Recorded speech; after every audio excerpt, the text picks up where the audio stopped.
So yes, The Hobbit. I'm not the biggest fan of The Lord of the Rings. I appreciate them. They're great movies. I read the Lord of the Rings books. I never read The Hobbit for some reason. So I think at its peak, people's expectations for this movie were ridiculously high. The trailer was great. Of course, great source material. Peter Jackson coming off Lord of the Rings. I think I started to question it a little bit when they were going to break it up into 3 movies. While I haven't read the book, I know that it does not warrant 3 entire movies. 2 was fine. I mean, if he wants to do that, you know, all the power to him. Nonetheless, still looked forward to it. But then the reviews started to come in, and they were, I mean, somewhat positive for the most part, but kind of lukewarm in other places. There's been a great audience response to this movie, and I have to kind of side with the audience here. This movie was a lot of fun. Was it great? Was it a great overall movie like Lord of the Rings? No.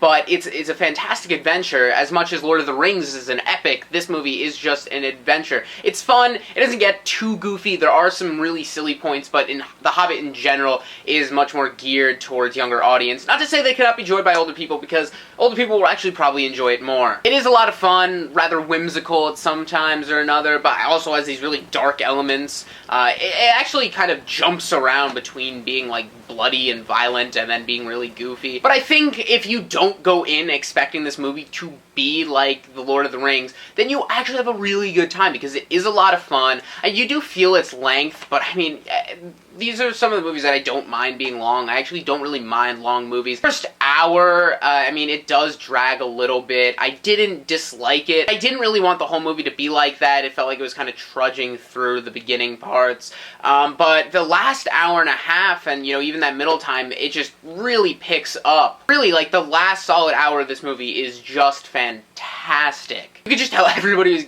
glued to the screen by, you know, the second that Gollum, you know, comes on camera. And, you know, from that point, even a little before that, there's just some amazing sequences throughout this movie. I mean, regardless of, you know, whether they're in a part of the movie that I enjoy more than the others. It's just great watching these characters first meet and interact. Gandalf the Grey, of course, is always fun. Ian McKellen dishes out another great performance. But the thing that really got me about this movie is how much I like Bilbo so much more than Frodo. Frodo was so bitchy. Yes, you know, he saved, you know, the entire Middle-earth, but whatever. He was just really annoying most of the time, and if it wasn't for Sam, he'd be kind of screwed. Bilbo is probably even more hapless and clumsy than Frodo, but he's just much more likable. Martin Freeman does a really great job. It has the same flaws that a lot of Tolkien literature has, is that, well, for the most part, for what I've read, is that he's a really great fiction, which is translated amazingly into the movie, but it is somewhat poorly established in that universe. It's there. They just don't do the best job they can do of setting it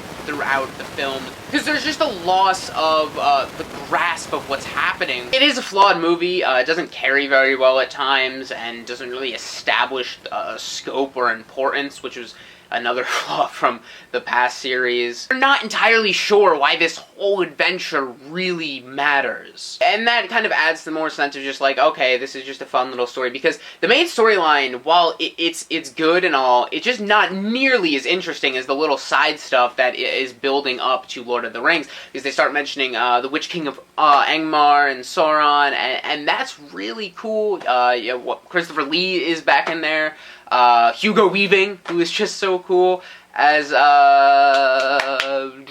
Elrond. There we go. So a really fun movie. I had a great time. Definitely go see it out in theaters. You need to. If you feel like dishing out the extra couple bucks, see it in 3D. I don't know about HFR. I decided not to do it. Didn't really, you know, 3D gives me enough of a headache, which I never used to get. That's only been recently. I'm gonna give it an 8.5 out of 10. Actually, maybe a 9. A lot of fun. Great adventure. Go see out in theaters. Definitely worth your time if you have, you know, the 3 hours to kill on it.